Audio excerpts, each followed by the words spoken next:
Living the adventure. Axis of Awesome.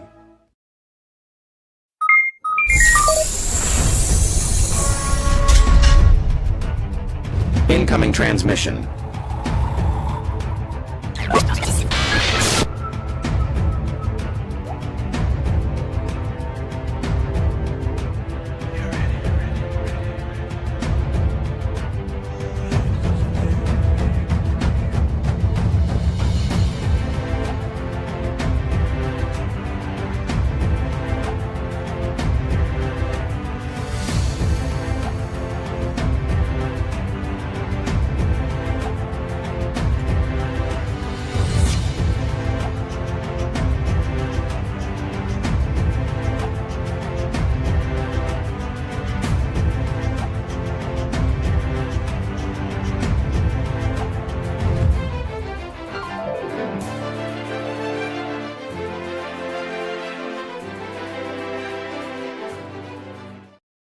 What is up, adventurers? Welcome to another Who's in the Shop.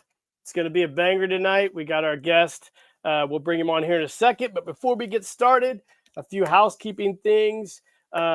Next week, next Sunday, I will be doing a special Sunday in the Shop live stream, hopefully.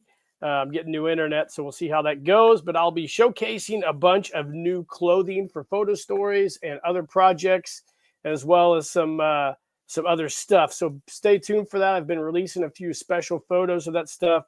So I'm excited for that that live stream. If you've noticed, I released a photo story last week, and I will be doing 2 more. And those are leading up to my next topic, the Golden Skull. I hope you guys are working on that. I think sometime this summer, I'm going to do a live stream. Maybe I'll get together with Paul Knapp, and we will get together and see how everybody is coming on that Golden Skull photo story thing.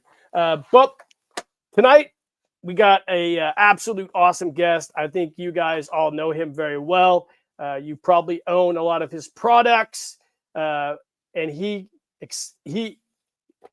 said he would come on the live stream, and I was so excited. So without further ado, Mr. Sean Huxter. Hi, guys. Hey, buddy. What's up? Nothing. Thanks for joining me. We had a great chat beforehand backstage. I said it all. Now it's done. Okay, see you later. Yeah, we're going to put that out as a Patreon now. The before show is better than the show. The before show is usually always better than the show, actually. So what's going on, man? Well, first of all, the elephant in the room is I lost a tooth. I didn't lose a tooth. So if you see a gap here, I have an implant. I've had it for about 10 years, and it got kind of wiggly and loose, so I had to have it replaced. And they're in the process of building the new one now. So if I haven't nobody punched me in the face or anything, but just in case somebody looks and says, "Why is he missing a tooth?" Well, I wondered. I didn't know if you were a hockey goon at one time, and that's how you lost that tooth. No. My family are huge hockey fans, but I am not. What's their team? Toronto. Ironically, where I grew up in Newfoundland, a lot of people like the Boston Bruins, and now I live in Boston, so they're probably kicking themselves that they can't go to the game whenever they feel like it. Ironically, I've never been. Are you a Canadian football fan too? Or do you like the Canadian Football League? Nope. Sports are not my thing, man. Yeah, I go back and forth. One exception, curling. I've got 15 curling trophies. You do? Yeah. You're a curler? I was a curler in high school, yeah, and onward, yeah. Holy shit! You're the first curler I've ever met. That is awesome. Well, does Murray not curl? I think Murray Corrigan curls, doesn't he? I thought he did. Maybe Murray Corrigan never even mentioned that.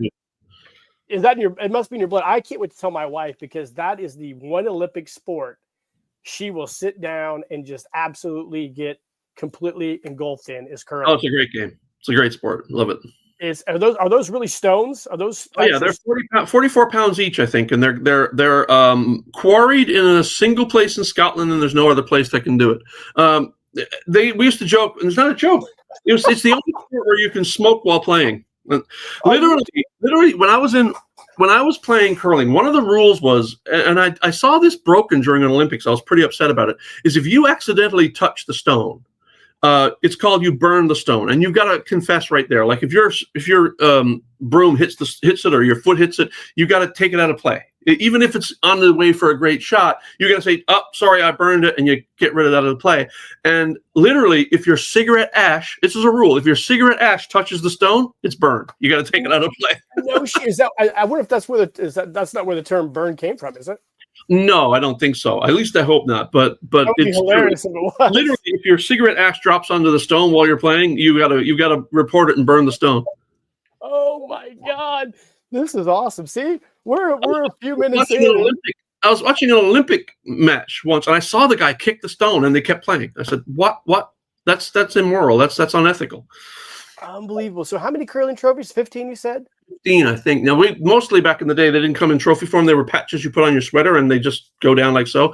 But I actually have 3, I think, physical trophies as well. Do you still have that? You have any sweaters with the patches on them? I do. I never bought the sweater, but I have the patches. They're over actually on my pin wall over there. Some of them now, and there's one trophy is in the garage. There's an irony there too. When we were in high school, they had a family bonspiel. Bonspiel is the word for a curling game. And hey, there's Murray. One of the tournaments was the family bonspiel, and people were getting their families and playing. But then some of the families would invite somebody else because there's only 2 or 3 of them, right? And they'd invite some other people. So me and my friend Stuart and my girlfriend at the time, Carol, and his girlfriend at the time, Shirley, formed a team, and it was all this controversy because we weren't a family. But then later in college, he married her and I married Carol, so we were a family after all that. Wow! Yep. Curling. And we won. Awesome. And we won because Stuart, my friend, was the best skip in all of Newfoundland. Before Gushu came around, he was the best skip in all of Newfoundland, and he actually went on to win Newfoundland tournaments. I bowed out at some point, but he was like the best. Do you still curl at all? Do you still do it? No.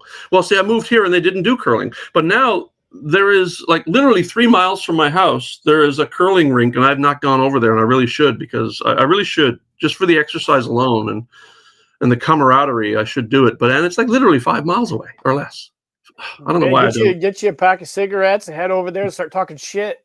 Wear your sweater with all your patches. You're like, you imagine walking in there like, who the hell is this guy? God! If I had my curling club sweater and all those patches, and I walked in and said, "Make way for the."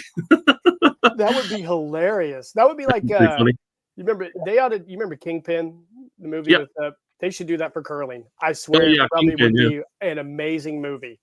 It'd be hilarious, especially when you told me about the cigarette stuff. Oh, there is a movie, a Canadian movie about curling like that, and I forget. It's called Men with Brooms. And really? Yes, look it up. It's a comedy, and it's a kind of a romantic comedy, but there is one. So they've already done it.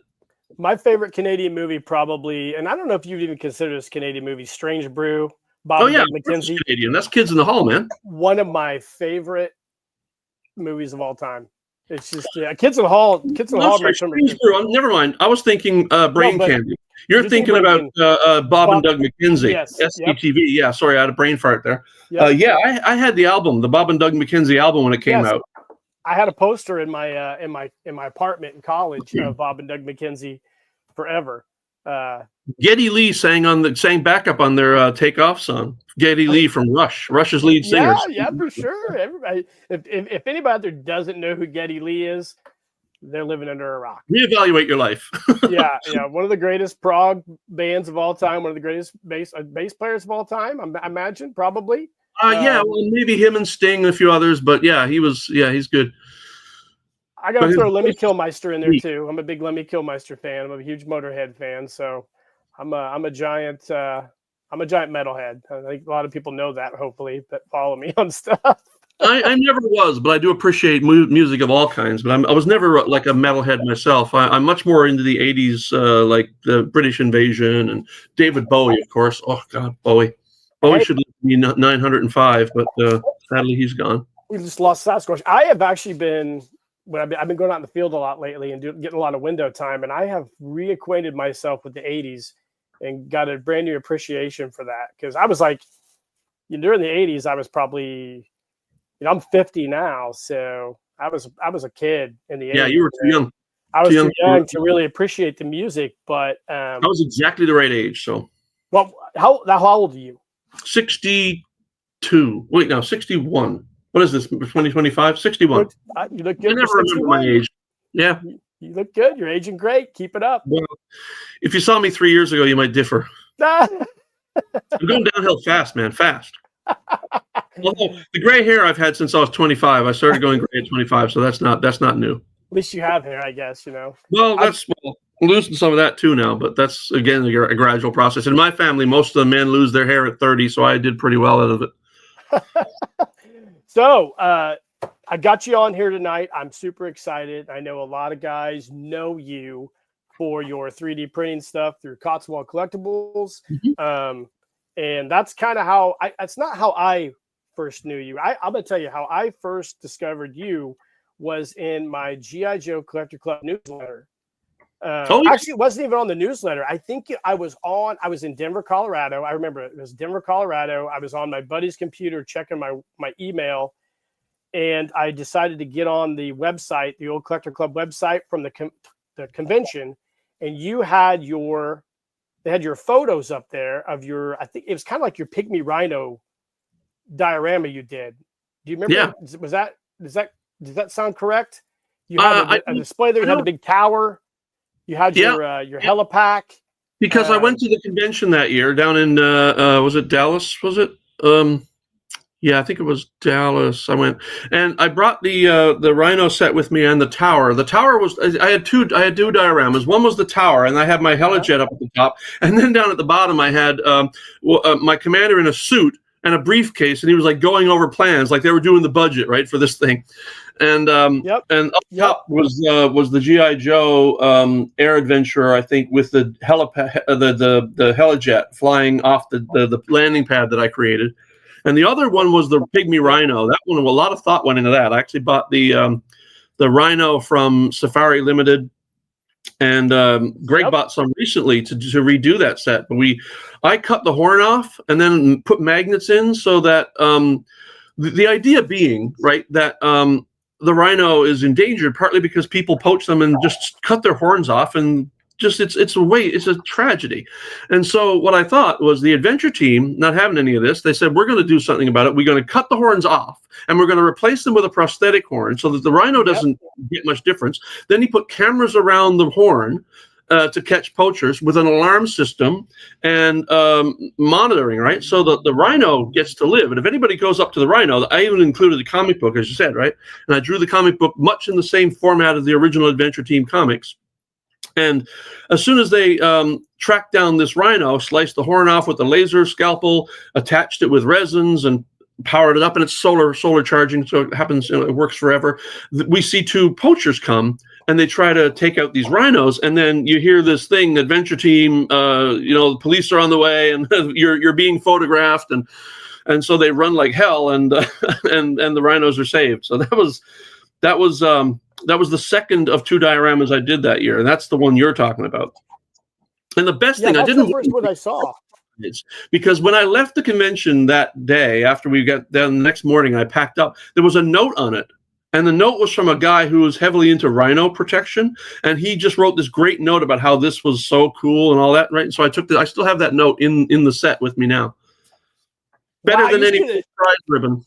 I still around like you could have put that. You could have like made a scale copy of that and put that in that set for Cotswold. I just posted online at the time. I don't remember where now. Well, there's my webpage. That's gone, but I did post that note. It was really cool. I remember when I saw that. The site now, it might still be there. Yeah, well, when we're done with the live stream, I'll put a link to your site in the description.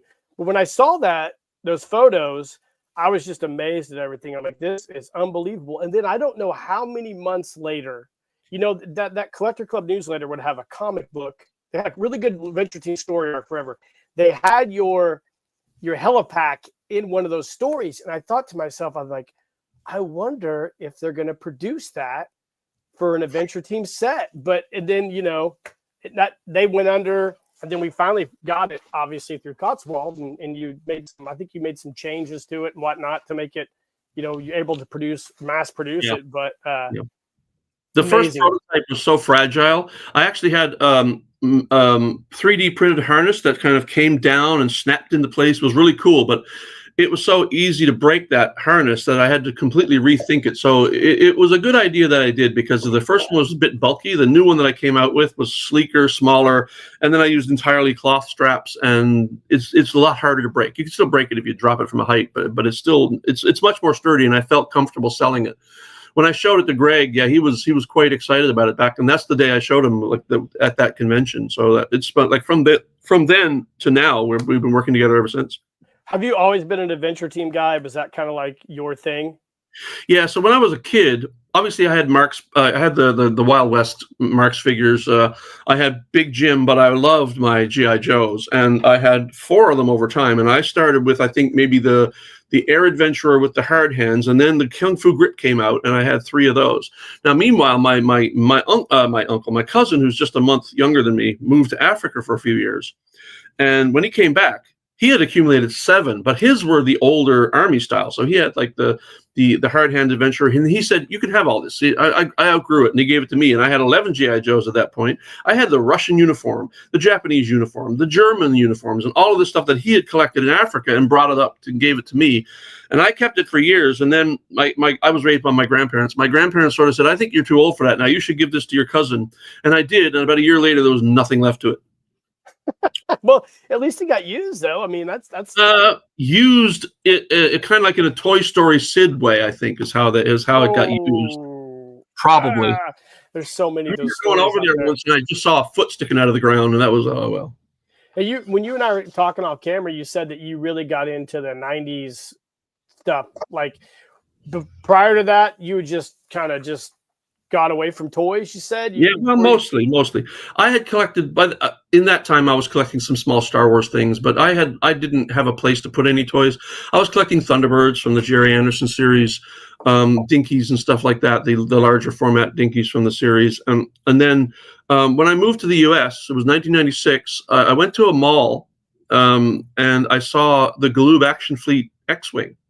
And that was like, oh, I'm going to buy that. And then they came out with another one. Then there was a TIE Fighter. And then there's the A-Wing. And then by that time, I started collecting big time. Now, around that time, it was a few years later, like 1999, I think, Hasbro came out with the Then and Now set. And my wife had given me a coupon to Amazon, like $10 or something. It wasn't much. And I jump onto Amazon, and they had for $20, I think it was at the time, or maybe it was 30, and after the coupon, it was 20. They had the Then and Now set. And I said, wow, I recognize that dude. And I bought it, and I picked up that the new one obviously was a good figure, but I picked up the old one, and all these memories started coming back because I'm actually holding the same GI Joe, the old style one, the classic collection one that was in the Then and Now set, the then version, and it just all flooded back. And coincidentally, and maybe not coincidentally, at the same time, Hasbro was coming out with all this stuff, right? So, and then they brought back the Adventure Team, which I couldn't wait. The first one I bought from after the Then and Now, was the Hawk River set with the little orange raft, and I said, yeah, this is exactly what I need. And then they kept bringing out more, and I kept buying them, and yeah. So then and of course, Adventure Team has always been my theme. So all I could think of was, back in the day, if I could have made toys, I wanted to make toys like the Adventure Team made toys. And I was inspired by the action pack. You put it on your back and you take it off, the escape car. I had the motorbike, the red motorbike. And I also had the turbocopter. My favorite of all the G.I. Joe things is the turbocopter. And that's what inspired the Helijet. Yep. Being able to take the pieces off, put it on, stick it on your back, and put it together and fly. That was all from the Helipack. The turbojet, the turbocopter. Yeah. That's a great. The turbocopter is one of my favorite too. Push the button and it swings around. And then Hasbro did the new version for the Black Spider Rendezvous, and I've got like 5 or 6 of those. It's my favorite vehicle of all time. It's absolutely it's a real simple but brilliantly executed piece of accessory. And I have probably like 3 vintage, and I have 2 of the reproduction ones. And I don't know. Have you thought about designing an upgraded version of that, kind of like a more modern version, but they've already done it? So you're like, the Helijet is right. Basically there's no moving parts, because I took the concept of the Dyson fan, right? So right. The Dyson fan, if you've ever seen one in the stores or your own one, it's a ring, And then it says it's bladeless, but of course there's a blade. It's just hidden. It's down inside, and the blade is pushing air up through this column. It goes around the tube and out through this slit that goes all around the interior of the tube, pushing a stable column of air straight out at you. And that thing can really project that air because it's a stable column coming straight at you. And I thought, if you put the jet engine in here, you should probably get some lift out of it. So it's a very concept, and put two of them on the side of the helipack, the helijet. And the idea is if you notice on the back, there's this little turbine at the bottom, and that's a jet engine. So that jet engine is forcing all this air down for a steady column of air, and it allows lift and it floats. Really cool is I sent one to Todd Pleasant. And the next thing I know, he's sending me a video of G.I. Joe standing in the field, and the damn thing takes off and is flying all over the place. He had it hooked up to a drone. He hooked it up to a drone and had it flying all around. It was awesome. That's amazing. Yeah, the aesthetic that you used on that, like you used a similar one for your drones, and then your the drone came first. Yeah, the drone came first, and then you had that, and then you had your hover platform that you created, which is one of my favorite. But all of them are awesome, but the large one is one of my favorites, and I've incorporated it into one of my photo stories, and I have a few more I'm going to do with it. But I love all that. It's also retro. It feels so retro. That's the point. So modern, right? 70s AT, right? The whole idea is. Yeah. I sometimes steal elements from the adventure team, but mostly they're my own designs. But whenever I can, I pull an element in or whatever. Like this little guy here. This is one of the things I'm working on. This element comes from one of the testers or something like that. And this whole thing basically is based on one of the G.I. Joe testers, right? So nothing is like I didn't steal anything, but I did bring in some from little touches that were more homages than anything, but with my own design, I love that. That I've been following your progress with that, and it is one of the most interesting and fun things to watch. Any of you guys out there watching, if you haven't got on Sean's YouTube channel and seen him develop this, it's freaking awesome. Did you hear that? That's why I can't do anything with it. I can't figure out what's making it click, and when I can figure that out, I'll get back to it. The racks system that you designed is awesome too, because you've made everything racks compatible. The spider, the newest thing you put out, the spider, that is going to be in my Golden Skull. Yeah, that's going to be my Golden Skull storyline, and I've already got it all figured out and planned out, and it's going to be great. And I love all that stuff. So racks started with this system, which was 4 pins. And they fit into the rack's hexagon or grid. I'm sorry, get rid of that. It fits into the grid like so, and then they just like this. And then there's springs at the ends. So let me see if you can see it. So it pushes the pins together so they can fit down into the holes. And then when you release it, it kind of grips onto the bottom. But then I revised that a little with this guy, because this is also racks, although you can't see it because the racks pins hinge down from the top. That racks pins hide away so that you can actually place it on a flat surface, but also sticking onto a racks component. That is great. Now, do you have you come up with an official name for that yet, or are you still working on it? Right now I'm calling it the Environmental Analyzer. I like it.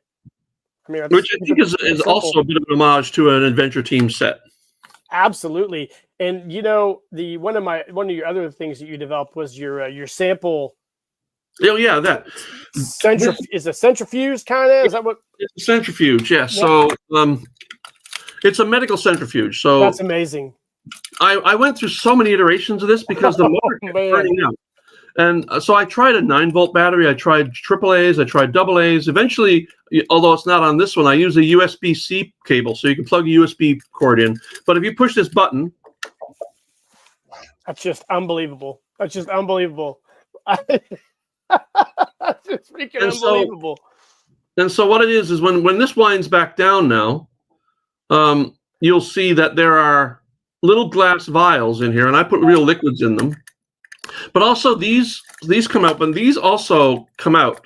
So these buckets all come out, and you can replace them with longer buckets and put a taller device on for larger glass vials or whatever. And then, of course, I have my standard controls here, and this is just a sticker. And it also has racks as well. So this is racks compatible. Unbelievable. I mean, you just look at that, and I'm just like, mind-blowing. Replace the battery. This one, I think this one, is this one a 9-volt or 2 AA's? Whatever. This is not the USB one. The USB one is smaller and slimmer because I don't need to put batteries in. Yeah, the USB idea is really good. You can get the little USB ports for like a few bucks. Yeah. And all you need to know about them is there's a voltage positive and a ground. The rest is data, and you don't need that. All you need is the 2 little pins that are the voltage, which is 5 volts, I think. Voltage and ground. So that's your positive and negative.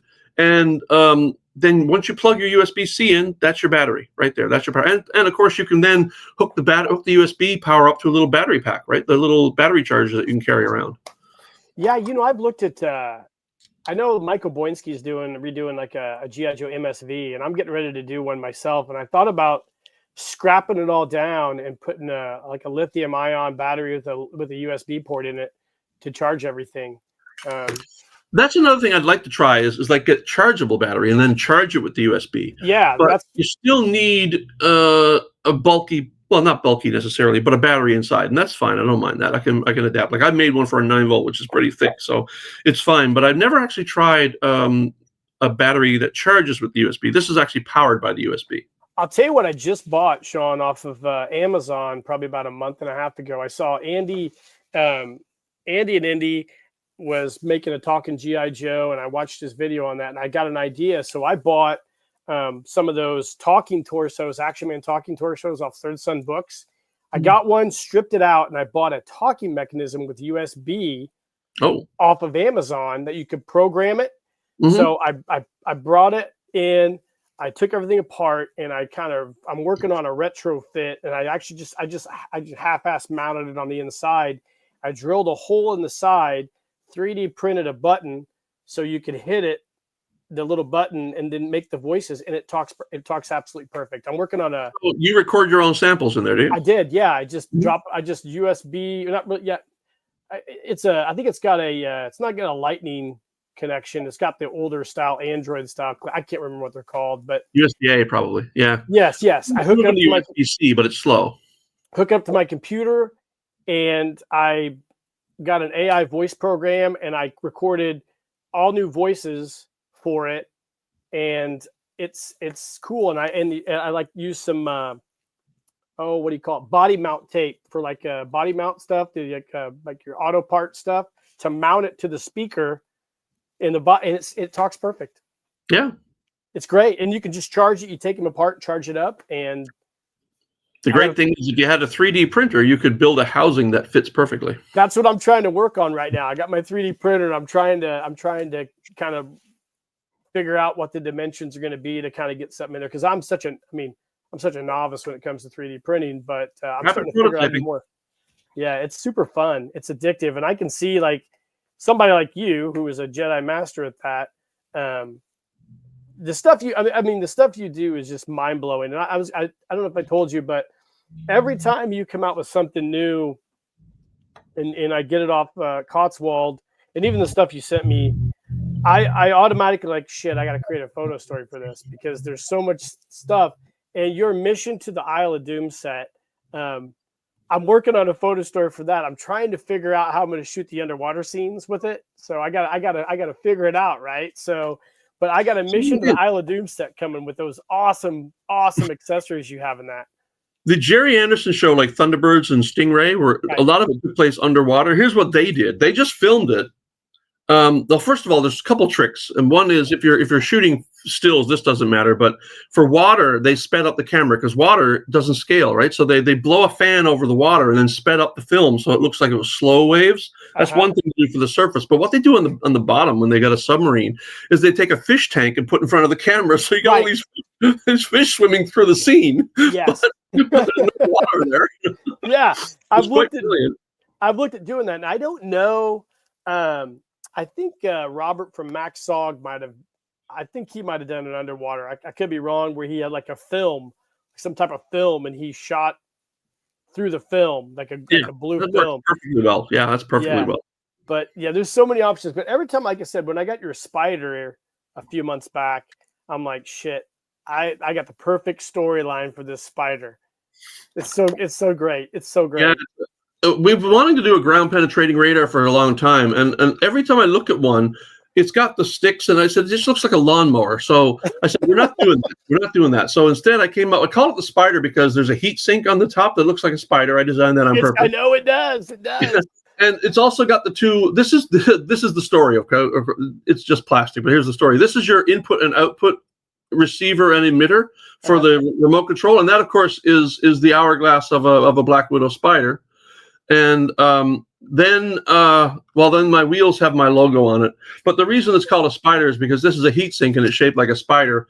And of course, when you turn it on, it has 3 modes: bright and then flashing. That one, dangerous. But so the whole idea is I wanted a remote control version so that it didn't look like a bloody stupid lawnmower. And then I took the control tablet from the original Rhino set, actually. Right.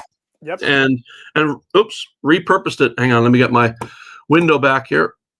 Sorry. You're good. You're on still. Yeah, my own window went away. Okay, there you go. And so then I just did a little control thing. So this is the depth reading here, and that's like a ground penetrating radar readout that I pulled offline. And then the spider stands for surface penetrating. I can't even remember what it stands for. Imaging. Did drone? Oh, you know what? Emitting radar or something like that. Whatever. No, it's an electromagnetic radar. Yeah, that's the ER. But I make these things up and then forget them because it was months ago. I love it, man. I love it. Every time I get one of those, I get so stoked. And the squid is the that's so beautiful. Squid is the submersible quad utility diver, I think, or drone. Oh, let's talk about that real quick. That sure. is beautiful. This is an undersea explorer because you see those a lot. That's how they found and explored the Titanic, right? Yeah. And this is an unmanned drone. And I wanted to make it again using the Dyson fans, but in this case, it's pushing water instead of air. Oh man! And then back here, there's Dyson fans as well. And that one, these control forward, backward, of course, but these control angle, right? So thrust up, thrust down controls the angle. And these also rotate as well, just like the Helijet, right? And so that was the engines. Then I got this design idea from, I guess I just sort of made it up, and I looked at a lot of submersible drones or submarines, and nothing looks quite like this, but I love the idea of this hood. I think it was actually one of the inspirations was this robotic lawnmower. So we're back to lawnmowers again, but it had this hood on it that was so cool that I loved it. And so what I did is at the Dollar Tree, and this light here is a Santa Claus nose from the Dollar Tree. So I remember you talking inside about that. Santa nose, which is a little red sphere, is a button, and it does this. So you put it on your nose, and you push the button, and it flashes for a while. But then I bought a bunch of those for the circuit board, and then I realized, what am I going to do with these red spheres? So this is the Santa nose red sphere put on the front, and then I put some stuff in there to look like more instrumentation. But now what this does is there's a finger light.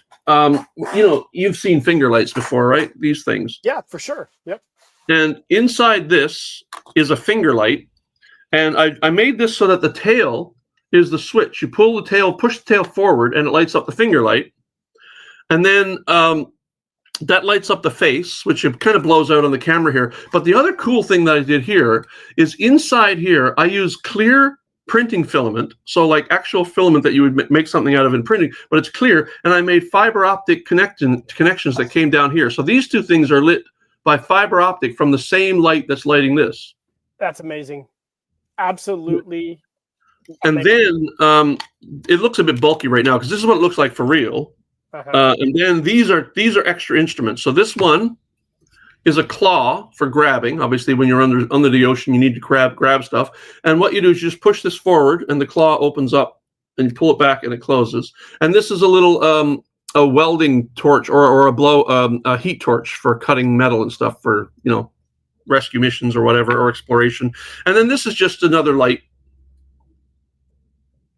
and these snap right onto the legs, and they tuck up when you don't want to use them, and they come down for use. So the claw, same thing. Pull the claw in, and then it tucks up underneath the engines for storage or travel. And then, of course, to replace the battery, this front just comes right off, and that's the finger light is in here. Wow. And that the fiber optics, I don't know if you can see it. So there's a filter. Here's the thing. There's a red filter in there too. You can see the red filter. Uh-huh. If you put a white finger light in, right now there's a red one in there, but if you put a white finger light in here, this will light up red, but these will light up white. Oh, cool. So it'll be like a light. Because the fiber optic feeds directly from this light, not from this. So the white light would feed the fiber optics, while the red goes through a red filter and then out to the red bulb and forms a red light. And then you just pull the tail back and it shuts off. Oh my God. Oh shit. Murray's right. That's just genius. What is, man, you've designed so many cool things. What is Hundreds. I can't keep track. You can't. What's your favorite? I mean, the Helijet's my favorite. I mean, it was one of the first. Yeah. The drone too. So the drone came from an idea when I was watching this TV series called Almost Human. I think it was the buddy cop. Amazing! Did you watch the English for the BBC version or the Sci-Fi Channel? No, not Being Human. The science fiction series was a buddy cop movie, and it was Carl Urban played the cop, and his partner is a robot. And what the heck? It was a short-lived series. One of these great shows that got canceled way too early. It was on Fox. Yeah, of course it was. The guy. He got beautiful eyes.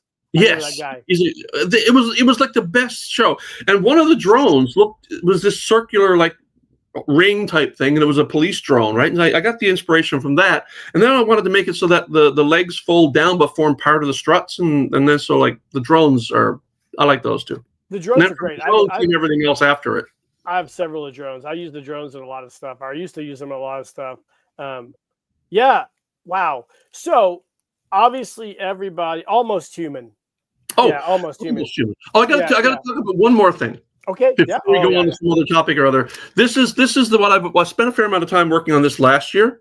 And I don't think I've shown many people this, but this is a Samsonite like briefcase. You can buy these on Amazon. They're like card cases, right? They are business card cases, and they actually work. So you pop the clasps, and then what I did is I created this machine here. Holy smokes! I haven't seen that. No, not many people have. So I'll walk through some of the features. This is a Commodore PET keyboard. Because I took that right from a Commodore PET, which is I love Commodore. And then this arm swings up like so, and becomes. Hang on, get it up there. Oops, this is not glued down yet. Just a prototype. But this comes up. Get up. This comes up and then forms this little eye here, and there's a little lens in there. So it's a bit like the Voight Kampf machine from Blade Runner, and you can make it do whatever you want, of course. And then the screen in the middle here comes up, so this screen swings upward. From the bottom. Smokes. And then this is a little disk drive, and that swings up as well. And this panel back here swings up. Everything swings up.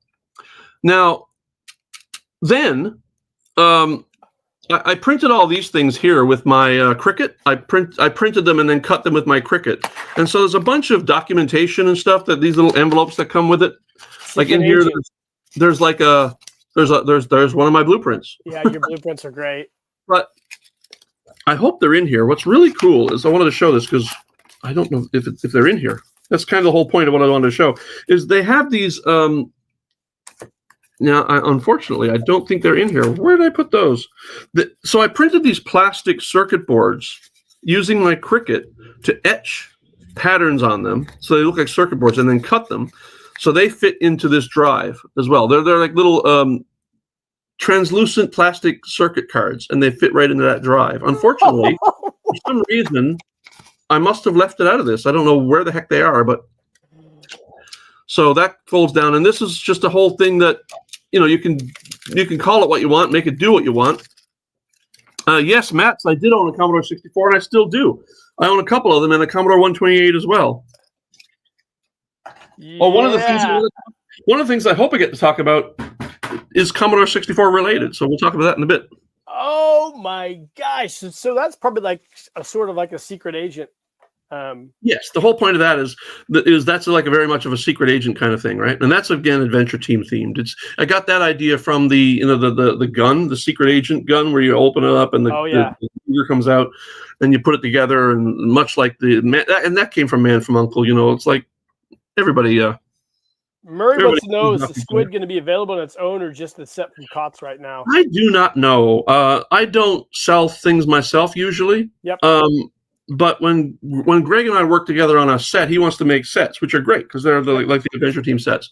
And so this particular set we're going to do has a squid. It has a bunch of other stuff. My undersea sled that we've already seen. Love that thing. Yeah, that's again based on adventure team stuff, right? Just I've made my own designs. This is. I love that thing. That's a cool thing. This is an electromagnetic pulse cannon to take out electronics in the area. I don't think it's going to include this because that's not the theme, but we are doing a dolphin pack. So it's like a breather pack for dolphins. If you've ever seen Sequest DSV, Darwin used to wear one. And I made my own version of that. So that's going to be part of it. And then the squid and an undersea sled and tanks, one of the scuba tanks that I created and stuff. So that's we're hoping to get that out. I've had some issues recently, and I'm trying to get something out for Cotswold now, but my wife's had some health issues, and it's been since October, I'd say it's been a sucky time, and it's been very hard for me to focus on pumping out product when stuff's going down.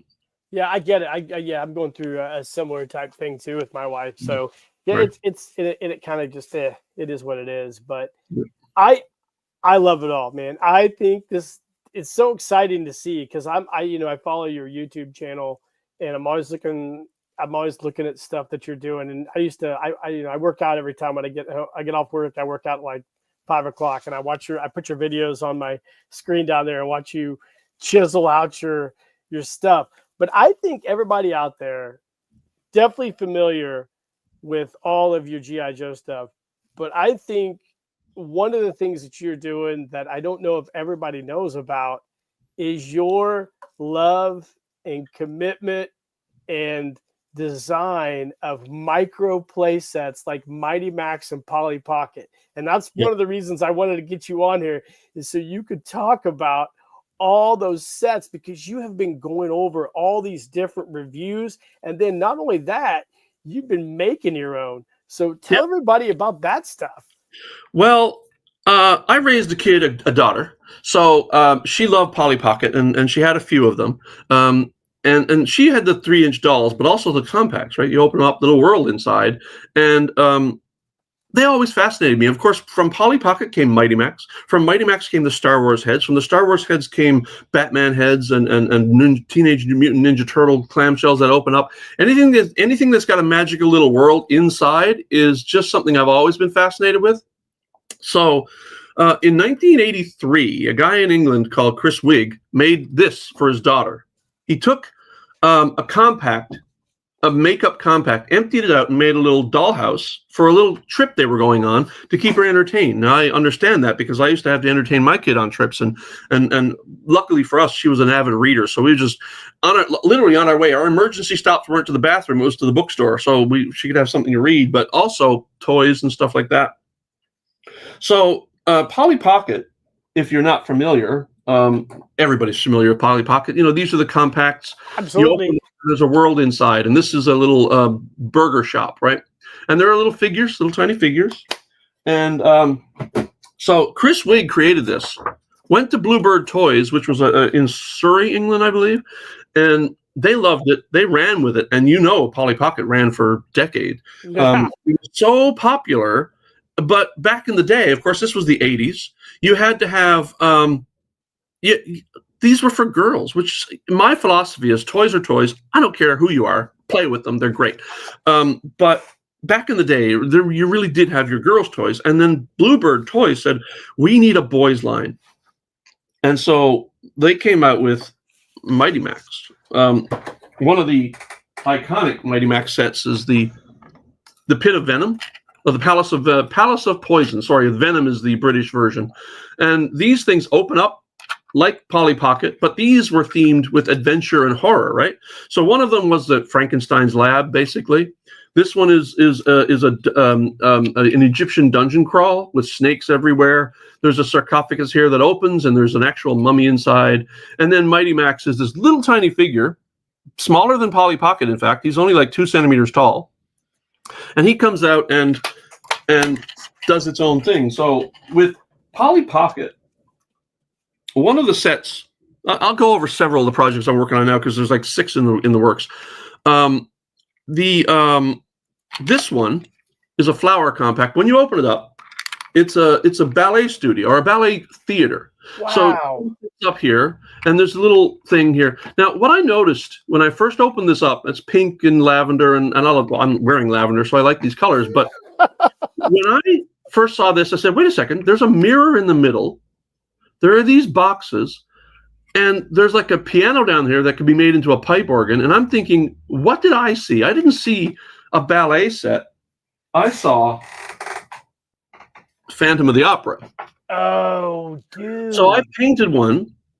The mirror actually plays a pivotal scene in the play. The mirror is important in the play, and it's just sitting right in the middle of the friggin' stage. So I said, all I did was I painted this up, and then I actually created my own figures. So this is the Phantom right there, and these are removable. These are Polly Pocket compatible, so these can fit inside Polly Pocket sets. That's the Phantom.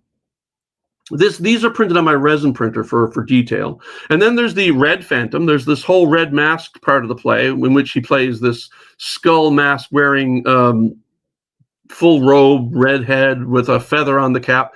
And then the main character is Christine. And now she's up here and can rotate around in the mirror. And another pivotal scene in the play is the chandelier crashes down on the stage. So this chandelier I made myself, and it's magnetic, so it crashes down onto the stage. And then, of course, the little magnet, you just pop it back up. And when you're done, it just closes. You take the figures out and pop them in. The whole thing closes. And that I painted red with black and copper highlights. You did all that? Customization. What? You painted all that? Yeah, that's my paint job. Yeah, it's not my. I didn't invent the toy. I just painted, but I invented the figures to go with it and the chandelier. So yeah, that's a repaint. That is unfreaking believable, man. That's just this, right? There's no differences except the color. Oh my God. That is genius. I am currently working on this Mighty Max set. This is the Battle Cat, and I'm making a snow version of it.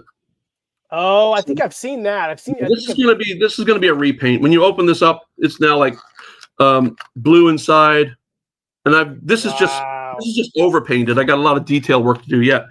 But yeah, that's just these are the customization jobs that I'm doing. This is just like taking existing pieces and sets and customizing them. Well, that's not all I'm doing. Oh, I know the one you've been working on. You've been working on 2 separate ones, right? You had yeah. Let's see those. I can't wait for everybody to see these. Based on the Mighty Max series, right? And based on one of the sets which had like a gas mask on it, I thought, I'm going to make this.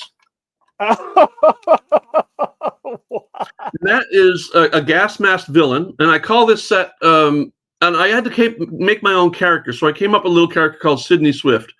And Sydney Swift is a little character. I actually have one here. So this is Mighty Max. Yep. This is Mighty Max. There's Max. And this is Sydney Swift.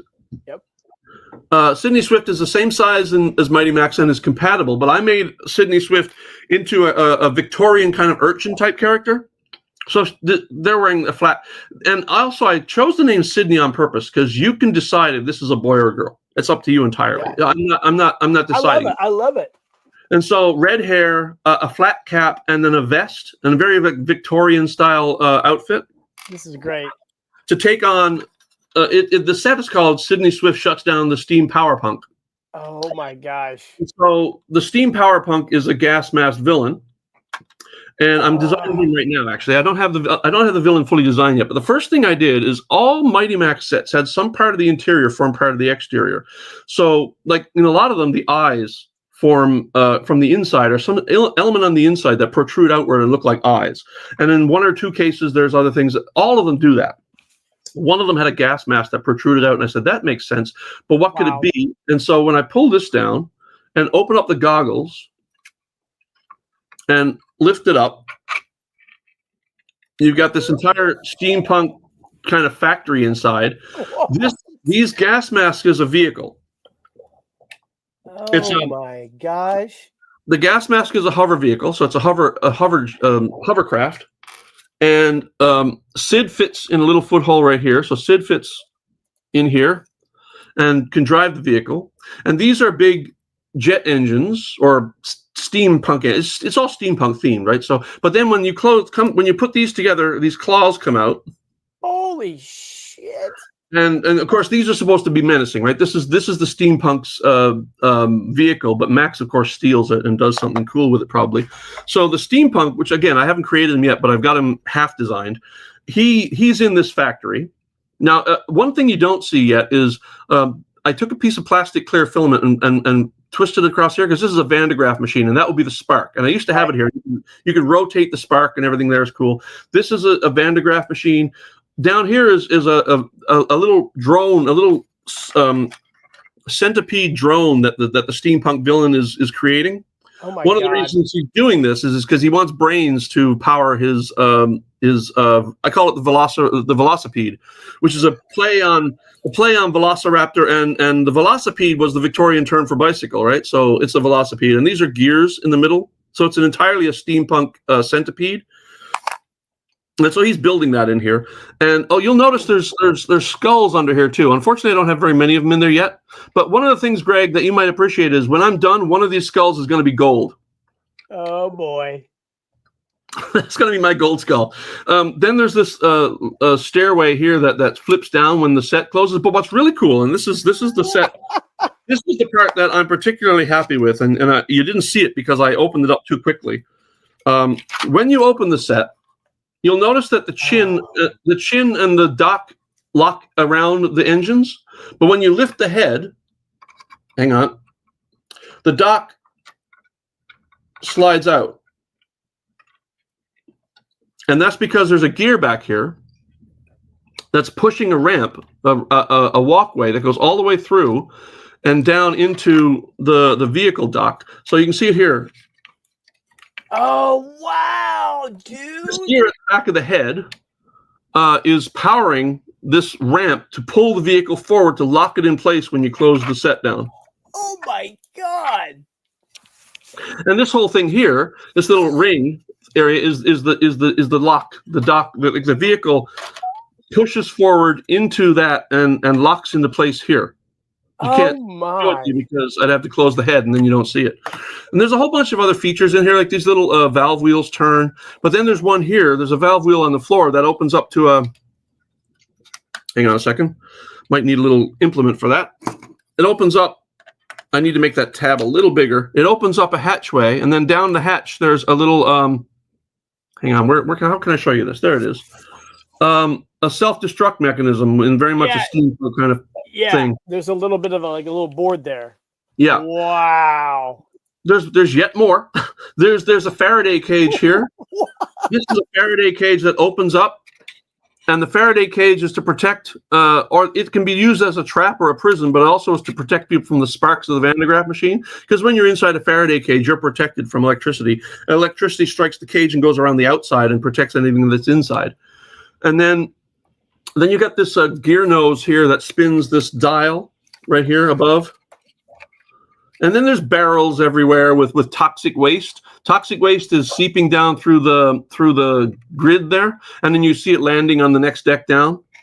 But then that toxic waste is also where is it? Yeah, over here.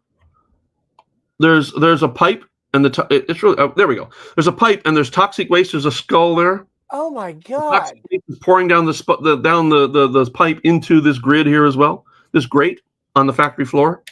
And what else is there? There's an escape door here. Let me see if I can show that. Let me see. It's hard to see it. There. Where is it? I've got my camera backwards, so it's hard to see. It's really hard to tell. Well, there's a whole valve door here. Then there's spiral staircases going up. There's like a welding machine down here with a welding a welder. I see that for sure. That is Unfortunately, the light is not perfect to show off some of the stuff, but mostly I think that's all the function. Mostly, I think that's it. Are you kidding me? That is Here's the main power supply here, and then there's devices going up here, and then on the other side there's the goggle pieces have a stairway going up, and there will be a floor here. It just fell off. I gotta fix that floor, and yeah, that's the Steam Powerpunk set.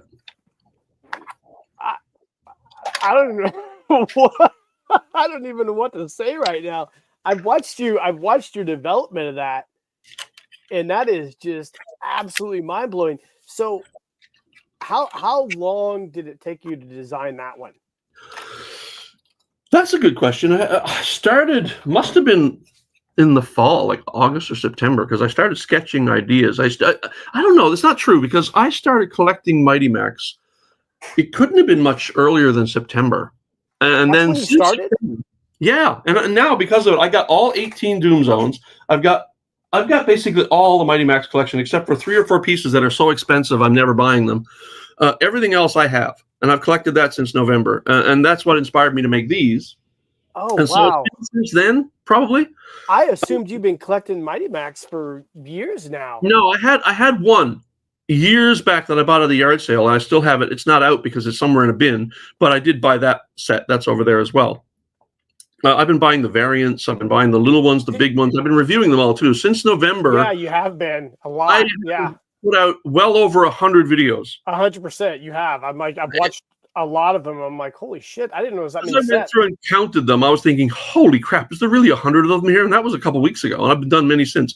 So I started doing the Mighty Max sets, and then I did some of the Polly Pocket sets. Like I started with this space one, because this is space themed. This caught my eye, and when you open it up, this is like a lunar base. Oh yeah. You've got like a living quarters and environmental area here, like an area. Then this opens up.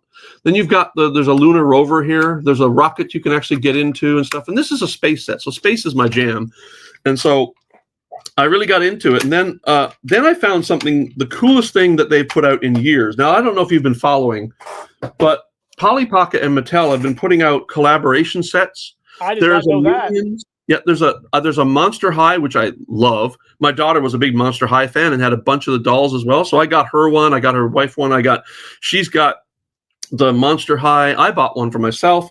But the really coolest one is this one right here. Let's see it. Oh, what? Now, this is very much in line with the original. This is not as fancy. Like a lot of the sets you see today, the Polly Pocket sets, they're cute characters and all the stuff on them. But this one is so legitimately like the original. So look what happens when I turn it a little bit. Oh, wow. Oh, hello. The Addams Family becomes skeletons.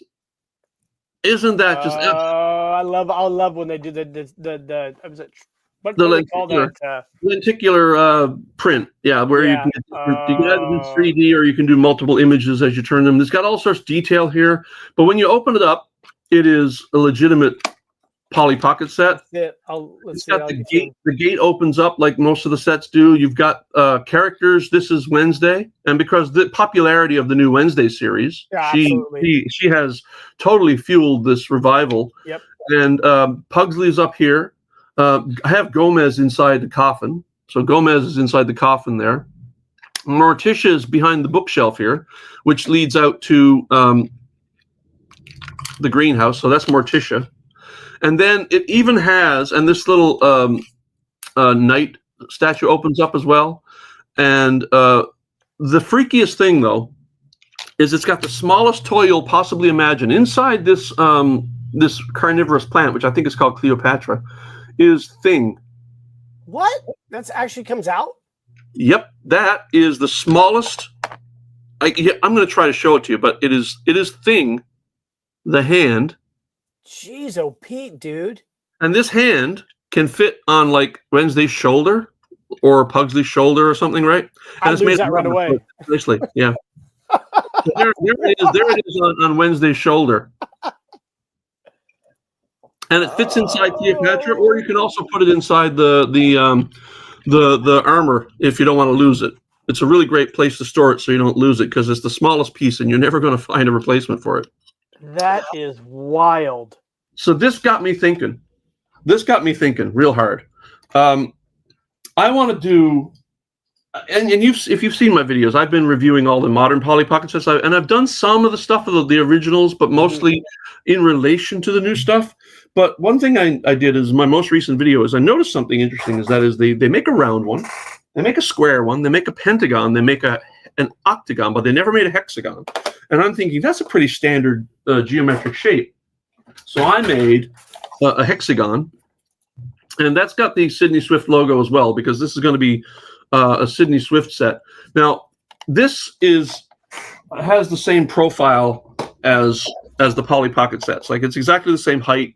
I use the same clasp. I use the same hinge system. Yep. It's exactly the same. It's 3D printed, so you can see the lines, but I mean, I don't care.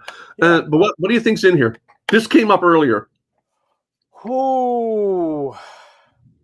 So somebody said, didn't you own a Commodore 64? Yeah, I did. Oh, So there we go. Computer setup. it's a computer museum. Oh my God. So in the middle, there's a Cray supercomputer, which if you were a computer nerd in the 70s and 80s like I was, the Cray was not only a work of art, it was like one of the most powerful computers in the world. And it formed this shape where it came in components that fit around like a pie. And then it actually had these cushion seats going all the way around that you could sit on, but underneath the cushions were all this electronics and gear. The whole thing was functional. And this was like the most powerful computer in the world. So going around the museum, we start with, well, there's a line printer, because when I did my computer science degree, all of this existed. I didn't have a Cray, unfortunately, but just about everything else in here I've actually used one of. There's a line printer here with fan fold paper folding in from the table underneath. Then, this is a Polly Pocket, by the way. So this is Polly Pocket compatible. She can stand there. Smokes, dude. And these chairs actually are Polly Pocket compatible. These chairs these aren't permanent. They actually fit into the same footholes as Polly does, so you can move the chairs around or whatever. Then, so we've got a line printer here. And this is a VT100 terminal, which connects to a mainframe, which I actually used these in college when I was doing my computer science degree. And then this is an old Apple IIe with the small monitor and 2 drives. And then on the other side, we've got a Commodore PET, which was one of the first popular computers that kind of went into schools and stuff. And then there's my beloved Commodore 64 right here. With there's the Commodore 64 and the drive, and I painted all the monitors too, so that they actually have the startup screens. Or at least they're just dots, but they're meant to look like the startup screens. And then, of course, over here you've got the famous 1984 Macintosh, and it even has a little mouse there as well. Oh my God! And then upstairs, this because this is not just some computers. This is a computer museum. It's the history of computing. This bust is the only thing I didn't make. I pulled this off Thingiverse. This is Ada Lovelace. The bust of Ada Lovelace. Ada Lovelace theorized algorithms and computer programming before computers even existed. She was working with Charles Babbage, who created the first difference engine, which was a geared computer that actually could do math. And she actually came up with the idea of programming it to do other things. And then there's a teletype here. There's a poster back there. You're not going to be able to see it here, but it's a pinout chip poster of the 6502 CPU chip, which is in the Commodore. Well, it was in the VIC-20. It was in the Apple IIe. It was in a lot of computers back in the day. And the Commodore 64 had like the next version up, the 6510. But that's there because that's part of the history. This is a vector plotter for printing out large charts and architectural drawings. I actually use one of these. Yeah, we still have something similar. Yeah. Well, this is a model from the late 70s, early 80s. Yep. Original IBM PC, first version. And then this is Alan Turing. Yep. Alan Turing is famous for defeating the German Enigma. Yep. This is the Enigma. It's hard to see with the lights, but that's the Enigma machine I put up there. And this is a copy of Alan Turing's machine that defeated the Enigma. Unbelievable. So this is my Polly Pocket Computer Museum. And I haven't got the figures made yet, but I'm going to be making figures like Polly Pocket, but they're going to kind of look like my college colleagues, the ones that I went to computer science class with. It's funny because, I graduated from the University of Illinois, and we're fairly famous for computer engineering. I think we got a lot of pretty good computer engineering programs there. I think there's some, like Mark Andreessen went there, and then some other guys, some of the Facebook guys might have went there maybe, but I got some friends who are computer engineers, and you guys are just on another level. It's just like wild. I'm like a Neanderthal when I talk to you guys. Where I went was Memorial University of Newfoundland, and at the time in the early '80s, they had the best computer science program in Canada. No kidding. Wow. I'm a Mac guy too. That's all I use. I don't use anything else. I hate going. I mean, not to go off tangent, but I hate going to work because all of the stuff I have at work is Windows, cloud-based stuff. And I come home and I get on my Mac and I'm just like, this is so nice. This is just so nice to just play on here. I've had a Mac. Yeah. I wrote a novel on my Mac, and it was a frustrating experience because it had no edit pad, like no keys, arrow keys and stuff. I know. Yep, I know. I even bought the extended keyboard with all those keys, but they are not hooked up unless you have software that hooks them up. So I couldn't use those keys. I just had to bring the thing back. So you couldn't hit backspace and delete. You had to hit function delete to get a backspace. And if you wanted to, it was a frustrating nightmare, but I did it. You know, I don't think I'd ever own a Mac again. That was kind of funny. That when I was finishing up my bachelor's in civil engineering, all of our testing equipment, like we do like tension, compress, all of our testing equipment, all our labs was all Mac based. All of it was. We because it was just simple and reliable. That's what and when I got out of college and I started working, I don't mind Windows stuff, but I was just so used to doing everything on Mac, and it was pretty funny. Now, does the Mac, the Apple Mac aesthetic, does that inspire you? Because I can kind of see that in some of your designs for your adventure team stuff a little bit. I get inspiration from good design anywhere, right? Yeah. So, and I will be very honest. Apple's got some of the best design ever. Like the computers they came out with are so 100%. World beautiful and unique and different. Like when they had the logo Think Different, they weren't kidding. They came out with machines that didn't look like computers, and they were just beautiful, And back in the day, I wanted one so badly, but I stuck with my Commodore 64. And what can I complain about? It gave me a career. I'm a technical artist with a computer game company. As of 2 weeks ago, I've been there 29 years now. So it's been quite the ride. And if I didn't have my Commodore 64, none of that would have happened, because I started my 64. I started writing BASIC games written in BASIC. I wrote a Qbert clone kind of in BASIC. I wrote a text adventure in BASIC. I wrote a bunch of other BASIC games that were actually fun to play, weirdly. And then I upgraded to a Commodore 128, which has a 64 inside. You can actually boot up to Commodore 64. But it also has the Commodore 128, which is twice as much memory. It can hook up to these expansion drives, and there was an operating system called GEOS at the time. I had a mouse, I had a modem, I had a RAM drive, so it was like really fast. And I started writing assembler programs, and I wrote several games that I sold to Lodestar, which was a disc magazine at the time. And I sold a Simon game, right? But then I did Mastermind, the choose the 4 colors Mastermind thing. And then I wrote like a version of I wrote a Choose Your Own Path comic book on the Commodore 64 128. It ran on both. So if you had GEOS, it would run on either. And it would load a graphic, it would load a text thing, and then it would load some choices. And depending on what choice you clicked, it would load a different graphic, a different text, and then run through a scripted decision tree, which is basically Choose Your Own Path books, but done in comic book form. And I did that. Then I did I wrote a Bejeweled clone that was like fully featured. It had I pulled some really cool graphic tricks to make it smooth, and it was just wild. It was doing things like that got me my first job. Honestly, my computer science degree did nothing for me to get a job. I left my computer science degree, and before the graduation week, I got a job doing vector graphics for presentations, which led me to do. I was doing like slideshows and stuff, and we had a film recorder, so we were recording on 35 millimeter film, then developing that and making slides for presentations in full res and stuff. Whoa. And that led me to my boss when I first got hired. He said, "And we're going to do CGI ads," and I thought, right, $2 million startup cost, and then. God, if Amiga didn't come out with the video toaster with Lightwave, and suddenly for $3,000 you could do full video ads, and I started doing those. So I had done a bunch of ads for my province and various companies in the province, and I wasn't getting paid much, and then my wife got pregnant, and the economy in Newfoundland just collapsed. This was 1994, 95. The fishery closed. It was a nightmare. 38% unemployment, and even though my job was relatively safe, I said we can't stay here. My wife's a teacher. She couldn't even work in the same town as me. We were always 2 hours apart. So we said whatever. I started looking around. I got an interview with ILM, but I didn't get the job.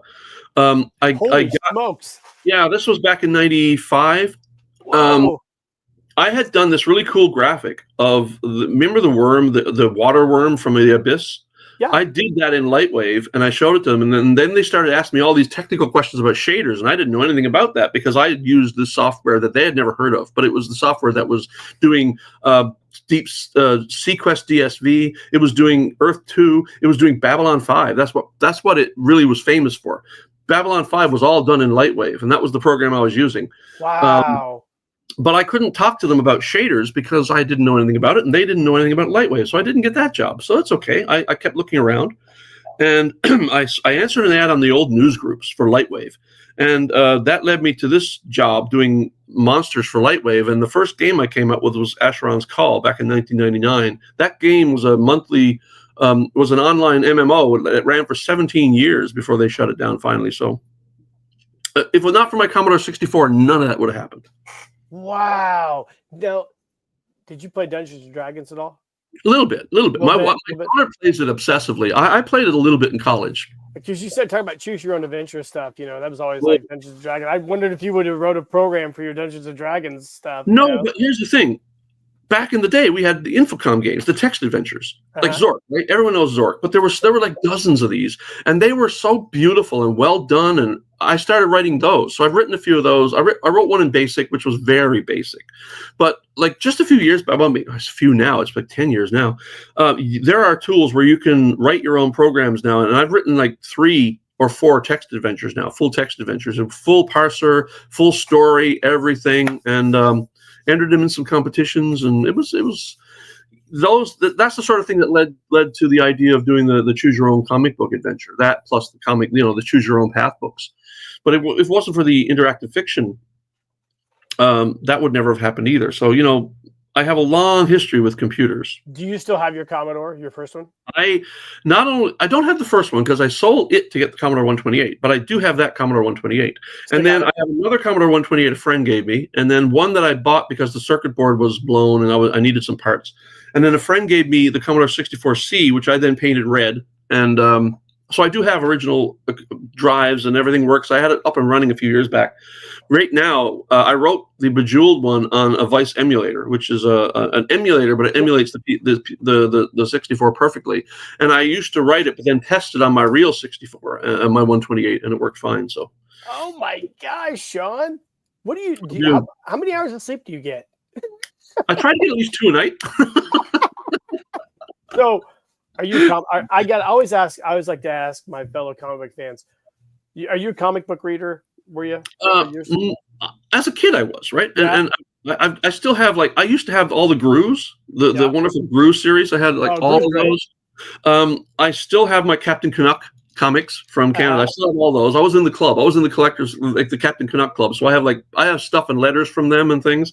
I have those still, but no, mostly I read. I read books, science fiction, that sort of thing, but not so much comics. But I did write a couple of novels, self-published novels. What? Yeah, one's a high young adult fantasy that I wrote that I concepted back when I was 17. But by the time it took me a long time to come up with the story. But eventually, I sat down one year and wrote it, and then that's available on Amazon if you want to get it. And then I wrote a detective series. It's been a homeless detective living on the streets of Boston, and that's done in a series of short stories. So there's like 8 stories, all of which lead through an arc, almost like a TV series would now.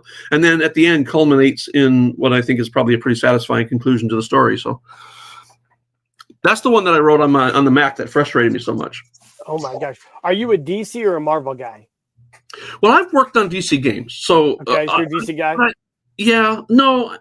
So this is the weirdness. When I was growing up, I didn't understand DC, Marvel. All I knew was superheroes. I always wanted a Batman, Spider-Man team up. And then I realized much later they couldn't do that because they're two different companies. Right. They could if they wanted to, I suppose. But Spider-Man was my favorite. Batman was my second favorite. And I wondered why I never saw them together. So I worked on a game called Infinite Crisis that unfortunately didn't do very well. But that was so beautiful. That was a great game. I loved it.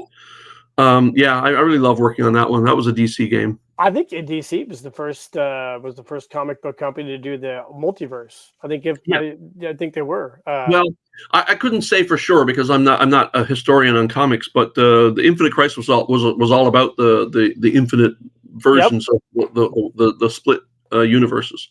So we had like Superman, but we also had Mecha Superman. We had like Shazam from the Greek era. We had all these multiverse characters, not multiverse obviously, but characters in the Infinite Crisis split universes, and it was so fun working on those. So when we were talking off camera, you talked a lot about Doctor Who. Yeah. Who is your favorite Doctor Who? I always like to ask people that because not a lot of people like are Doctor Who. I mean, there's a lot of Doctor Who fans I'm friends with, but there's people who I'm friends with who has no clue who Doctor Who is. I want to know like who your favorite personal Doctor Who is. That's not a simple one of my many TARDISes. I started watching Doctor Who in the 80s when it went on PBS, and it was in St. John's, Newfoundland, but we were getting American PBS stations. Yep. So I started by the first episode of Tom Baker, which was Robot, because that's what they started with. They started with Tom Baker. They didn't go back to Troughton or Pertwee. They started with the first Tom Baker episode, and I was hooked immediately, and I started watching it. So obviously Tom Baker was my favorite Doctor Who. And then he went on for a very long time, and they did these formats where instead of doing the weekly 20 minutes, they put them together into a whole hour-and-a-half movie. Yep. And so I would watch every Sunday, and they were just getting better and better. And there were so many of them, though. And so when he regenerated into Peter Davison, I found that Tom Baker was kind of getting a little slapsticky, a little funny. Although still have some good serious stories. He was getting a little funny. And then Peter Davison comes along, and suddenly he's very serious, and he's kind of introspective and thoughtful. And then he became my favorite Doctor because he was thoughtful and contemplative, and he had companions that had real troubles and real issues. And like Tegan was just devastated by what happened to her. And I've done photo stories, as the guys are talking about there. I've done photo stories where I redeem Dr. Tegan by having him do something for her that he should have done in the show, but he didn't.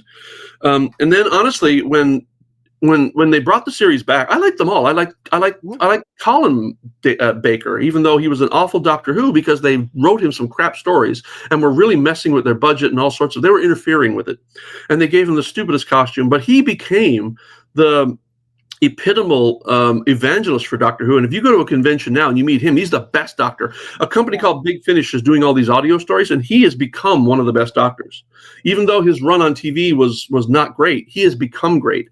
Then Eccleston came on to do that one season of the first renewal. That's when I really got very grateful because I raised her on Doctor Who, so she knew immediately what this was. When everybody else was wondering what this amazing new show is, she said, "Oh, that's old stuff. I know what Doctor Who is." So Eccleston did an amazing job. He was a wonderful Doctor. But then along comes David Tennant. It's like they get better every time. David Tennant became, I think, what most people would consider now the best Doctor. Yep. But this has evolved over time for me. I don't have a favorite Doctor because what's my favorite Doctor? Yes. Yes, I like that. I went back later and watched all of John Pertwee's stuff on VHS tapes, and he was amazing. I mean, they all were. I know. It's such for anybody who doesn't know Doctor Who, I definitely always suggest they go back and get acquainted with it because I really enjoyed the Christmas specials. I think the Christmas specials were really, really good. I remember back during, it was probably after I got divorced and I started kind of just sitting down and watching a lot of TV. I started hitting the Christmas specials and I was like, man, I was hooked. I'm like, these are so amazing. And I remember Tom Baker back in the 80s because I would watch a lot of PBS and he was on there and those were always fun to watch because I was a big sci-fi fan. I would watch that. Great. I watched the Young Ones all the time. I remember Motorhead on the Young Ones was always one of my favorite episodes. Did you watch Red Dwarf? No, I didn't. Was that on there? Red Dwarf was big in the 80s, 90s.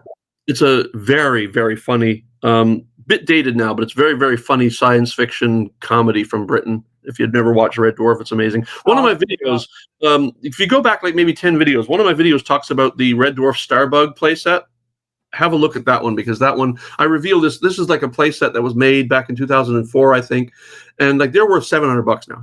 They're just so rare. Wow. Actually, I happened to get one. And it is a playset. It opens up. There's little figures in there. It does things. It's electronic. Go look at that video. Look it up. It's called the Starbug.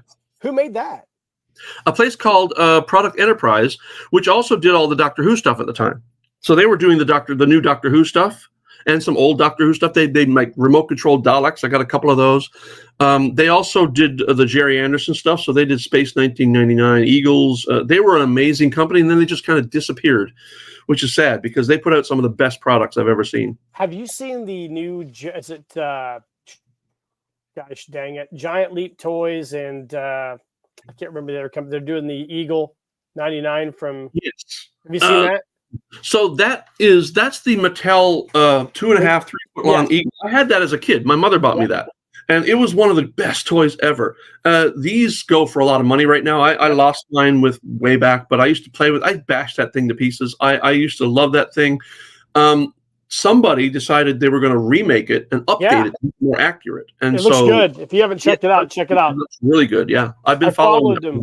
Yeah, Giant Leap Toys. They're kind of an indie toy company. He started out trying to make a Shogun Warrior, which I love Shogun Warriors. Me and my son we just love them. I didn't have him as a kid, but I just love the aesthetics of the Japanese robots. I used to read the comics, the Shogun comics. Yeah, I just love Shogun Warriors. Along with Micronauts and that sort of thing.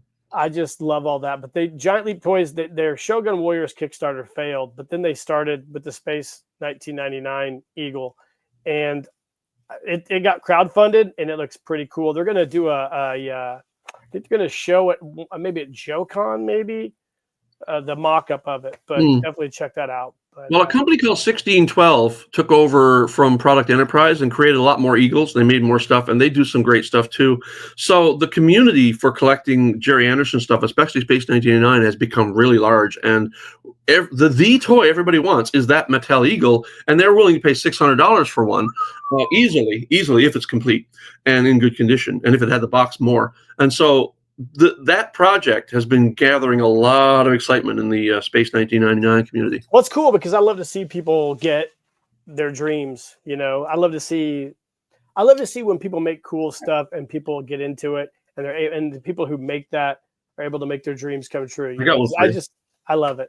I got a story for you. Okay. So back to Mighty Max. There is a guy in Taiwan. He calls himself Mighty Alex. That's his moniker.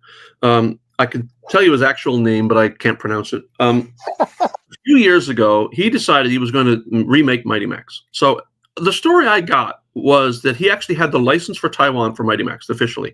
I don't know that that's true.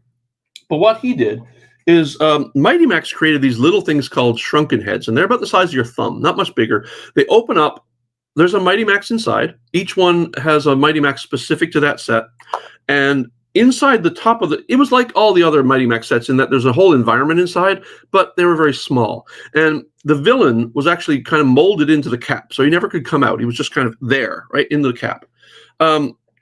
Mighty Max, this guy named Mighty Alex in Taiwan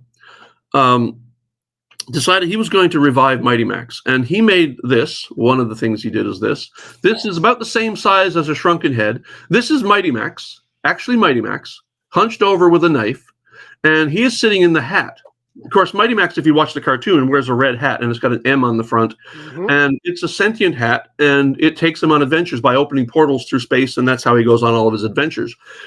Mighty Alex says that this is going to be Mighty Max, but look, his hat has turned on him, has become evil, and in the story on the back of the card, because all the Mighty Max toys had a cartoon story on the back of the card. In the story, the hat opens up a portal, it becomes evil, takes and turns on Max, sucks Max into this portal, but then Max grabs the hat and pulls him in with the portal as well. So they both get sucked into this portal of no return.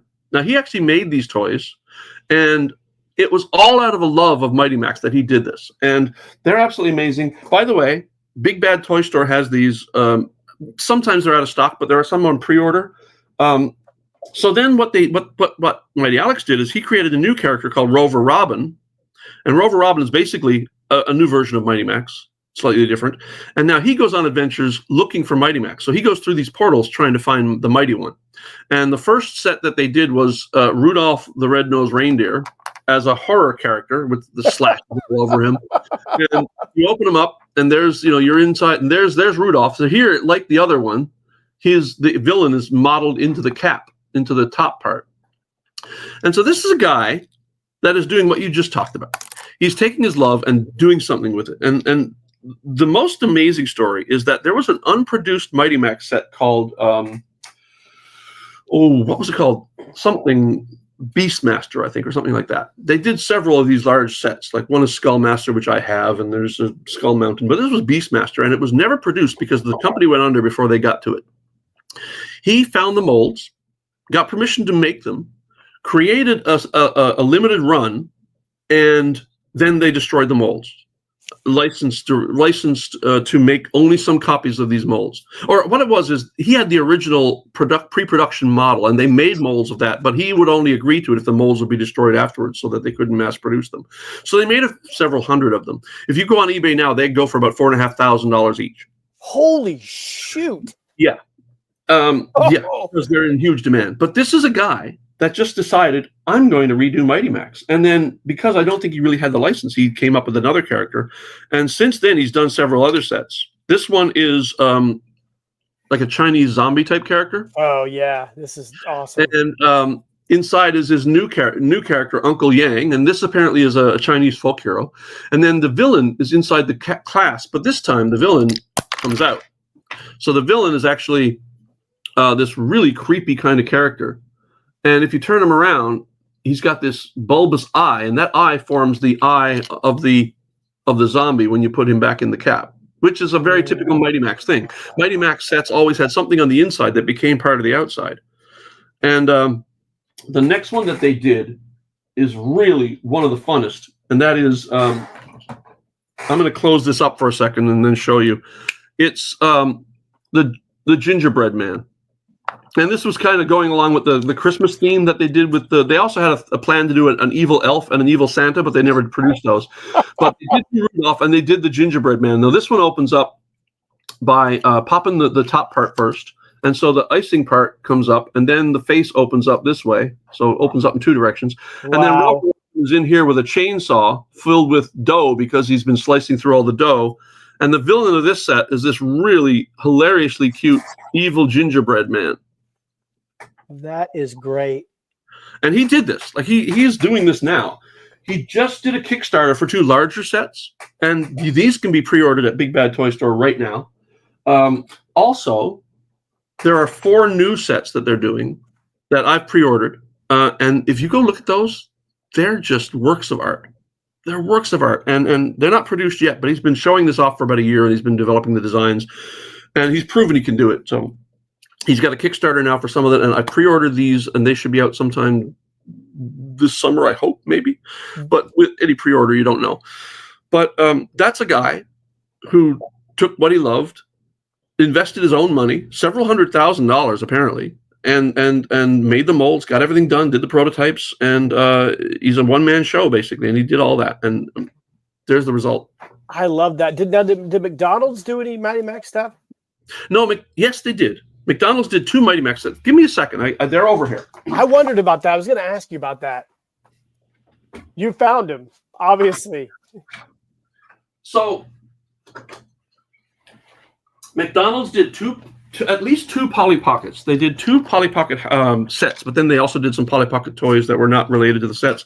But they did a Christmas wreath that when you open it up, there's a Polly and you spin a button and she walks around the room. And then there's like a ski lodge. But for Mighty Max, they did the Yeti. And this is legitimate, by the way. This is Bluebird Toys, the company that made Mighty Max. They actually made these. They sold them in Happy Meals for like $1, right? And if you open it up, this is what it looks like. The Yeti is actually really legit. It's perfectly sculpted and looks like any other Mighty Max villain. But Mighty Max himself, there's a little dial back here and you can spin Mighty Max around. Mighty Max is yellow. And has a green hat, which is no problem because the early Mighty Maxes had multiple colored hats. They only became red when the cartoon started. But he's yellow. Now, I always thought that's very weird. Why would Mighty Max be yellow? So it turns out the very first Mighty Maxes were not painted much. They were actually kind of beige all the way through, except the hat and the M on the shirt. So this is actually pretty legitimate, except it's yellow instead of beige. But but purple and blue, I don't get it. So I decided I was going to customize one. Right, I remember that. Yeah, and this was one of the first videos I did. So I customized it to look much more like winter. Oh yeah, it is beautiful. Yep, way better. And then you can actually remove the Mighty Max by taking it apart and clipping off this little bulb at the bottom that kind of held him in place. And then I painted him to look like Mighty Max and removed him. And then I carved the feet, so this Mighty Max can actually fit now into any other Mighty Max set. Whoa! Look at that guy. That's and then awesome. they did a second one. They did a second one, which was not as nice, not as good, not as nice. It's this one, which is the ice monster, and this opens up to reveal this clear thing here. And then there's just a piece on the back that you can move. You can move Max up through this like little chasm, and it's between two little blue aliens. Yeah, okay. It's just not. It's not anything like the Yeti. The Yeti was actually a pretty legitimate set. This was not very good. It's kind of gimmicky. Yeah. Yeah. This one's really gimmicky. I mean, the whole point was to be gimmicky. This was a McDonald's set. The fact that they did so well with the Yeti. I mean, how beautiful the Yeti's legitimate amazing. sculpt is quite nice. Wow, Sean, that is amazing. I got to tell you, we've covered, but we've done an hour and a half. We could probably go another hour and a half. And it's amazing. 3 hours long. Wait a second. We could probably do it. We'll go ahead and wrap this up. But I am just shocked. It's amazing. I love your passion for all this stuff, Sean. It's amazing. I think it's inspiring, and I love all the stuff that you're doing. And it's I take inspiration from others, right? I took my photo stories. I took inspiration from Todd Pleasant and Dave Pisani, who were doing photo stories at the time. I mean, Murray's been doing great stuff. Murray sent me like a Huxter way back. Greg, of course, Greg's been a lifelong supporter of the community. I remember when Greg was on the news groups. When Cotswold was selling things, and they wouldn't send out an order unless you ordered $25, right? And so what Greg did is he got people to mass order from him so he could do this, and then he would distribute it all out, and that's how he got to work with them. And so Greg has been a huge inspiration. And Greg, if you don't know Greg, you should know Greg, and if you do know Greg, you should be thankful you know Greg, because he has been the driving force of this hobby for decades now. Yep. Greg's coming on in a couple weeks. He reached out. We're gonna have a good conversation. It's gonna be fun. I've had a great time tonight. We got to do this again. I know you've got a lot of projects. Free tomorrow? Yeah. Well, yeah, I would if I didn't have so much stuff going on. But this has been so fun, Sean. I'm so happy that you came on. I'm glad you shared all this stuff with me. Tell everybody where they can find you at. So my main website is just called Huxter.org. Okay. And then you put a /words at the end because I'm using WordPress. But there's one little tag there that says G.I. Joe. Click in there and you'll actually get to an old archive of my old G.I. Joe pages. It's not perfect. I didn't get all the links right, but my photo stories are in there. A lot of my collection is in there. What used to be in the old adventureteam.com site, most of it is there. But also, if you go down through the WordPress stuff, there's all my Cotswold, not all, but whenever I got time to do it, all my Cotswold toys are there. All my other hobby toys are there. There's toys there there's articles on artificial intelligence, not artificial intelligence, but monster theory for attacking beasts on like Unity, because I work with Unity. There's articles and there's a good wrap up of the G.I. Joe conventions. Just go and look at it. It's great. It's a great site. I've actually spent a while in there trying to find pictures for your intro tonight. And then in the photo stories, they're all my old photo stories, including the 8-part Doctor Who one that I did that I really love today. Every now and then I pick it up and I go read it again. I said, yep, I did that right. Yeah, definitely check out all of Sean's stuff on there. It's an extensive website too. And definitely check out all your stuff you've got going on. Second Marlowe is your YouTube. Second Marlowe, that's my YouTube channel. Yep. I put up a video every couple of days. Like I can't even keep up. It's like I got so much stuff I'm reviewing that I would put one out every 2 hours. Starting in June 1, I'm doing the Mighty Max Rabbit Hole Awards, in which I do 9 straight days, 1 category per day, of all the best and worst of Mighty Max. I'm doing an award show, so you should watch that for sure. Absolutely. I will watch all of them. Sean, I appreciate you coming on tonight. This has been absolutely a banger and so fun. I really appreciate it. And I can't wait to see what you have coming on in the near future. Hang around backstage. I'll shoot the crap with you real quick. And I just want to say that I'm really glad that you called and that I'm here. I love this. I've been following your stuff for quite some time, as you know. I appreciate it, Sean. You're the best, man. I love you to death, man. Thanks you very much. Yeah. Stay safe. Have a great week. And right, hang out backstage, and we'll wrap this up. Another 2 hours, right? Yeah, another 2 hours. We can do it. We could probably do a 4-hour one, actually, if we wanted to. Easy. we might, maybe this summer we should do that. And then I'll get that 2 hours of sleep if I can. Okay, Sean. See you, buddy. See you. Guys, what an awesome live stream. I appreciate everybody for showing up tonight. Definitely spread the word. This was a really fun live stream. Sean's the best. This was great. I appreciate all you guys being here. Make sure you tune in next week. We're going to do the Skunkworks Studios fashion show, hopefully, if my new internet works out. And I appreciate it all, guys. Hope you're doing great. Have a great weekend, holiday weekend. And in the meantime, keep living the adventure. And cheers, guys.